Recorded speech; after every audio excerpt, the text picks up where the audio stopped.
sebelum memulai pelajaran, Ibu mau tanya, apakah hari ini hadir semua? Hadir. Hadir. Alhamdulillah. Seperti biasa, sebelum memulai pelajaran, baiknya kita berdoa terlebih dahulu. Berdoa, dimulai.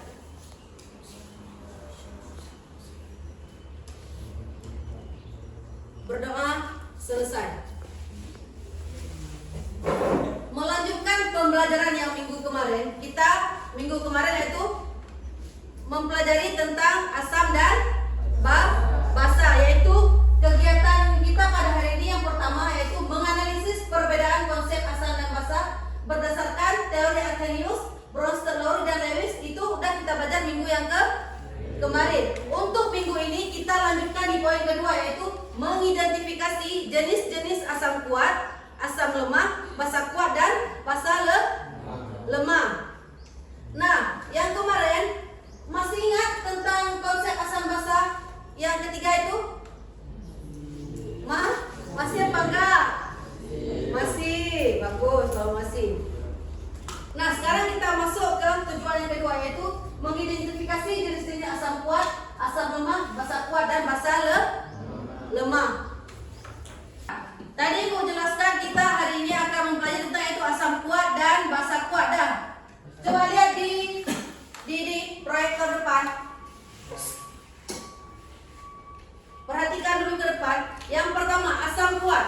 Asam kuat adalah asam yang terionisasi sempurna atau hampir sempurna di dalam air. Ini berarti bahwa hampir setiap molekul asam melepaskan ion hidrogen atau H+ ke dalam larutan. Nah, lihat di bawahnya ada ciri-ciri asam kuat. Yang pertama, dia terionisasi secara sempurna. Kemudian konduktivitas listriknya tinggi atau dia dapat menghantarkan listrik. Kemudian pH dia rendah, biasanya di bawah rank 3. Kemudian reaksi cepat dan tuntas. Nah, di bawahnya dia ini contoh-contoh asam kuat. Yang pertama, asam klorida atau biasa disebut dengan HCl. Kemudian asam bromida. Nah, perhatikan dia kalau asam pasti diawali dengan huruf H karena dia asam itu adalah H+. Jadi untuk asam bromida itu HBr. Kemudian kalau asam iodida itu HI. Nah, kemudian kita lanjutkan ke bawah. Cara untuk mengidentifikasi asam kuat di dalam sebuah larutan. Yang pertama, jika pH-nya sangat rendah yaitu mendekati 0 atau 1, kemungkinan besar larutan tersebut mengandung asam yang kuat. Kemudian dia dapat menghantarkan listrik. Nah, kemudian kita lanjutkan dengan asam lemah. Tadi asam yang kuat, sedangkan kita lanjutkan dengan asam lemah. Nah, asam lemah adalah asam yang hanya sebagian kecil terionisasi, kebalikan dari asam kuat. Ciri-ciri yang pertama di bawahnya, dia terionisasi sebagian, kemudian dia konduktivitas elektriknya rendah. Dia kebalikan dari asam yang kuat. Nah, perhatikan contoh-contoh asam lemah yaitu asam asetat atau biasa disebut dengan asam cuka. Yang biasa cuka yang kita gunakan itu dalam bahasa kimianya yaitu asam asetat atau CH3COOH. Kemudian asam karbonat, asam format dan sebagiannya. Nah, cara mengidentifikasinya yaitu dia biasanya kalau asam kuat tadi pH-nya 0 sampai atau 3 atau misalnya di bawah 7. Sedangkan kalau dia asam lemah dia antara 3 sampai dengan 7. Kemudian kita lanjutkan dengan basa kuat. Nah, tadi asam kuat, sekarang basa kuat. Basa kuat adalah basa yang terionisasi sempurna atau hampir sempurna dalam air dan melepaskan ion hidroksida atau OH-. Tadi kalau asam adalah H+, kalau basa OH-. Nah, kemudian lihat ciri-ciri dari basa kuat, dia juga terionisasi sempurna. Nah, kemudian yang membedakan antara asam kuat dan basa kuat yaitu di pH-nya. Kalau asam dia pH-nya dari angka 0 sampai dengan 7.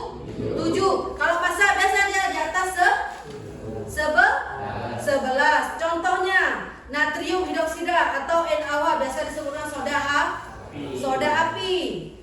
Kemudian ada kalium hidroksida. Nah, coba lihat cara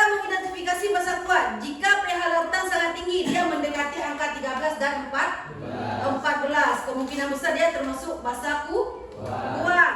Dan basa lemah juga kebalikan dari tadi asam lemah, dia terionisasi sebagian. Nah, perhatikan yang di bawah. Nah, kita menentukan pH larutan, kita tahu itu asam kuat atau basa kuat menggunakan kertas lakmus. Perhatikan yang di sebelah kiri itu kertas lakmus merah dan biru. Yang di sampingnya itu pH universal. pH universal. Nah, kita lihat sekarang perbedaan antara kertas lakmus dan pH universal. Yang pertama, kalau kertas lakmus itu dia terdiri dari cuma warna merah dan biru. Sedangkan kalau pH universal dia terdiri dari strip. Nah, maksudnya strip kayak gitu mana tadi? Nah, dia terdiri dari strip dan banyak indikatornya. Kemudian perubahan warna. Kalau kertas lakmus biru dan merah dia hanya terjadi satu perubahan warna. Kemudian kalau di pH universal dia berbagai warna, tergantung dengan sesuai dengan skala pH dan seterusnya. Kemudian, nah, kesimpulan dari kertas pH dan kertas lakmus tersebut adalah kita menggunakan kertas lakmus jika hanya ingin mengetahui apakah suatu larutan itu bersifat asam dan basa saja secara umum. Sedangkan kalau kita menggunakan pH universal, dia lebih apa? Dia pH-nya lebih terdeteksi karena dia langsung keluar angkanya. Jadi lebih akurat kita memakai pH universal daripada kertas lakmus. Nah, kesimpulan dari pembelajaran kita hari ini yang pertama apa? Larutan asam memiliki rasa yang asam. Jadi memiliki rasa yang asam. Kemudian dia dapat memerahkan lakmus yang